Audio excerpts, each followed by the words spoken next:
facing or currently facing nowadays, especially in the educational setup.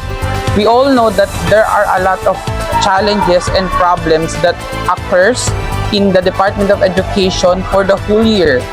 But as of today, one of the biggest problems or one of the threat in education that the education system is facing nowadays is the continuous or yung patuloy na pagtaas ng temperature or the heat index. We all know that isa to sa kinakatakutan ng ahensya ng Department of Education dahil sa nakaka-apekto ito ng malaki sa klase.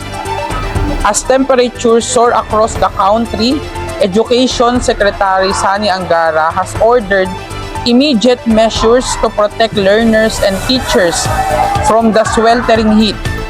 The Department of Education is rolling out interventions o nagko-conduct sila ng maraming interventions to ensure learning continues safely. Following President Ferdinand Marcos Jr. reminder to ensure uninterrupted learning despite environmental challenges. So Sani Angara wanted to continue education even there is a presence of environmental challenges.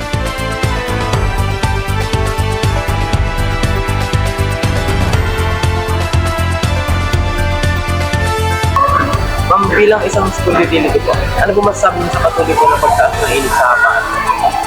Ay, yung pag-iinit. Kailangan siguro laging inom ng maraming tubig ang mga bata. Kailangan lagi rin nilalang pamaypay dahil hindi kayang anuhan lahat ng electric fan yung sa dami ng bata. Kasi yung utility po ng school natin, paano po kayo na-affectuhan ng Sa totoo lang, high blood nga ako pero madalas ako uminom ng tubig. Pero hindi malamig kasi masama din yung gulping inom ng tubig na malamig. Masakit sa ulo yun eh.